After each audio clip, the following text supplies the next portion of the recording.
ecosystems. Hive's a very, very neutral ecosystem from that point of view. There is no one behind it. It's just everywhere and nowhere. It just exists. It just exists. It's like there's no ICO or pre-mine or founder or company. So it means everyone has digital rights all the time. Yeah. To send, to transact, to speak. But these are the systems are also great attempts at this stuff. And I think coming back to the VSC implementation, if they do create their own tokens, or if they already have tokens, they're going to be able to wrap those onto VSC, and we'll just be able to log into each other's ecosystems eventually, and just post wherever you like. It may even get to a point where one ecosystem just has all the logins in the back end, and you just post into all of them or something. I'm super interested in this idea of decentralized social media. Like right now, I've been an early adopter of PubKey, the Fediverse, Nostr, Hive, Bastion. And like the reason why is because I feel like social media is like such an important and powerful thing for anybody to be able to broadcast their ideas to the world. But we're seeing these problems with like censorship, with people being shut down, deplatformed, demonetized. And like there needs to be a censorship resistant alternative. And right now, like they're all just so new that the world has not decided on like what's going to happen. But I have been seeing like, for example, Ditto.pub is one Fediverse Nostr site where like you're on Nostr, but it bridges to Fediverse, it bridges to Blue Sky. And like that's like really one of the first ones that's like bridging to other decentralized networks. And I feel like Hive is like the pioneer, is like the originator of all of this. Like bridging to these other decentralized networks and giving the Hive like economy to them would be very, very powerful. I don't know if you guys are looking at. Well, that's what VSC will bring. VSC provides the underlying technology to easily do that. So all you have to do is the VSC team just have to integrate one chain, and now you can log into that from any site on Hive, as long as they integrate the login system. So that's coming, and I'm very, very, very excited about that. The other thing that's coming that I think is very, very, very powerful is we've figured out a way to compress text far more than anyone's ever done it before. I won't go into the details. We're putting a patent in for the technology. It's a new type of compression that no one's thought about before. We're actually removing words from the text before we even compress it.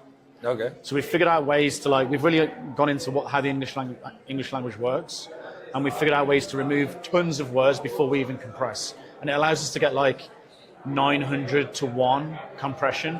Even we can get up to 10,000 to 1 compression on text. Wow. So this is coming. What does it mean? People have built scrapers, so we can scrape Reddit straight on the Hive blockchain, and it's stored on the Hive blockchain as a 16-character hash. I feel like every time I talk to you, you tell me some crazy new stuff that you can do with Hive. Last time you showed me the thing that with the Wikipedia links. Yeah, that's part of that. Because we want to be able to put the Wikipedia article in and have it on Hive, but then it's like, how much of the internet can you store on Hive? Not much like that, right? Because it's a blockchain. But when you can start doing this compression mechanism, we think we can put the whole blockchain on Hive. That's incredible. Sorry. We think we can put the whole internet on Hive. The internet? Yeah. The whole thing. Man. We think that's where it's going to go. Yeah, that's incredible. We're all going to be incentivized. What ramifications does that have for training LLMs and stuff? Everything. Yeah. Everything. Because finally we can train LLMs on a public net database. And we can see where the information came from. And right now they're only trained on a portion of the internet. But it might be a big chunk. Not only they're trained on a portion, they're trained in private servers where you can't really see where the information came from. So all of a sudden your AI suddenly goes woke. Right? And you're like, what the fuck? So, what, you're going to let your children use that? How do you trust it, right? How do you trust what subliminal messages the AI is given to these people, to your kids and stuff? Whereas when you can finally put you can encrypt and compress text onto these blockchains, you can have the majority of the internet on these blockchains, and then you can point your LLMs to those. And then if you're an AI user and you're not sure where the data is coming from, you'll be able to go through and see on a public blockchain where the data came from. And you'd be like, okay, I'm good. I like the politics of this AI. This is the one I'm going to use, right? There's no subliminal, fiddly things going on in the background that are brainwashing your kids, for example. No, that's super cool. And then today, man, not only did you show me the Wikipedia thing last time, but today you showed me a HBD debit card. Yeah, which is absolutely incredible. This is mine? Explain to the people what this is. So this is it's actually an NFC card, so you can touch any phone that's got an NFC or any device that's got NFC, you can pay with. But the difference is that with every single other, and I can say this very confidently, every single other either NFC or debit card system in crypto, they all go through a company of some sort. You have to order your card from the company. You have to agree to the terms and conditions. You have to accept the terms and conditions. You have to load the cryptocurrency through their nodes and then pay through their nodes. Probably eventually those will get KYC'd because they're always centralized attack points. This card, anyone can create it with an Android or an iPhone actually. So you can go on hive.blog/@HiveDebit, and you can see all the instructions how anyone create these cards. You can go buy them off Amazon or anywhere else. You can get an NFC card. You can get your own printouts done. You don't have to ask our permission. So you put your own designs on, you put your own company on, so you can go hand them out at events, right?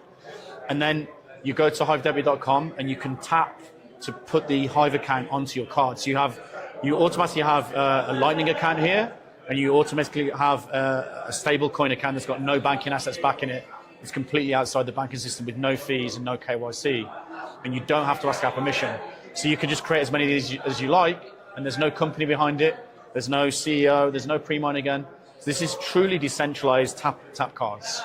Yeah, with a stable coin. With a stable coin that clears instantly, that has no fees. And so it's like, this is what we all wanted. This is what we all wanted when we all started getting into Bitcoin. You would think fintech would be interested in technology. Well, if if there's no way for them to invest in venture capital in this, then this is the issue, right? Yeah. It's like they could make a lot of money off these things, but then in their minds, they're going to make more money off going through the company side and the centralized side because they can take fees off them. Yeah. But you can't compete with a feeless stablecoin that anyone can create, that anyone can put on a banking card, that you don't need permission to ask anyone to buy it or to get it to your account. You can just order them off Amazon and program them by tapping them. Now, HBD, there's a lot of merchants around the world that accept it. Yeah, there's about 300 or 400 now that accept HBD. Yeah. There's certain towns in the world now that you can live off HBD.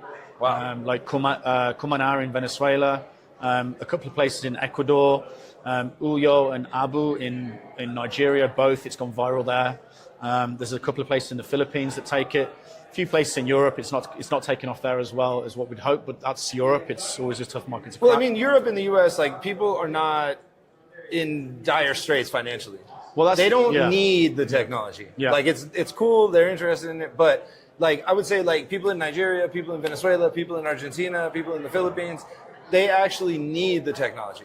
Yeah, they need. Well, one of the reasons that Venezuela is so popular is because over the last 4 or 5 years they've had massive inflation. Yeah. And if they can then take photos of their life and earn and get votes from the chain and earn a stable coin, they've just secured their stability of value, so they don't need to worry about like inflation. So then they start spending this into the economy, and of course the local people that aren't using it, they're struggling with the inflation. But there's this other stable coin that they can just store their value in, and they can go spend it anytime they like. And yeah, so it's really made a difference to a lot of people's lives there. It's nice to see. Yeah, no, it's awesome, man. Like, that's why I said, like, you are a real deal official cypherpunk, whereas like a lot of people claim to be cypherpunks, but they're not in the trenches creating permissionless, decentralized, censorship-resistant solutions, which is what you've been doing for the last 10 or 15 years. It's what we got into this from the start. Yeah. You know, I got back into it in 2013, and I was like, oh, we can do parallel economies. I don't like this term circular economy. I like the term parallel economy. Why don't you like the term circular? Because circular economy is a misnomer. It means it goes through the old system at some point, or it's subliminally in your mind. That's what you can tolerate. You tolerate going through the old system. Whereas when we all got into this, we're not supposed to tolerate that. Yeah. We're not tolerating the old system at all. Yeah. We are building a parallel economy, and it's parallel because it doesn't even touch the old system ever. Yeah, I always laugh when, like, I see Bitcoin companies be like, "Oh, Stripe deplatformed us because we deal with Bitcoin." Of course they deplatformed. It's like, oh, gee, if only a parallel economy payment system existed that didn't require permission. Like, but in order to have a parallel economy, you have to have a way to distribute the token from source, which is the neutral. It should be a neutral layer. Yeah. So if the layer's not neutral, i.e., if it has a pre-mine or it has a company or a CEO, it's not neutral. So you're already not in the right building territory. On a foundation that's not good. You're shaking foundation, and then that means it's also going to be regulated by the old economy. Whereas when it's actually distributed well, and there's no pre-mine, no ICO, no company, and then it has a way to easily get the new tokens into the hands of normal, ordinary people that will use it as a medium of exchange. Yes, So you're not only sending the money to technical miners, it's a very small percentage of the population, and they kind of like that, right? Or investors that just want to hoard it, right? VCs you're sending it to get the people funds that want early. to use it. Those are unstable foundations. Yeah. So you send it to the people that are just making blogs. Just normal people. We can even send it to people who are just spending, like tap to spend. Grandmothers are using this. I'm not joking. Yeah. We've got the most grandmothers in the world using this thing because it's so simple. Yeah. And so they can mine it straight from source to their accounts, and those accounts can be anonymous. So you got this distribution mechanism going on via content, which most people can do. Yeah. And then once you got the stuff out there, it's spread everywhere, and then they can then go spend that into the economy. And what have you done? You've created a parallel economy because at no point does it need to touch the old economy. You know, and that's what we were supposed to be doing here. Yeah, now, I'm not saying Hives don't like go and jump into Hive and make Hive the be all and end all, right? But it's those principles. Have you got those principles into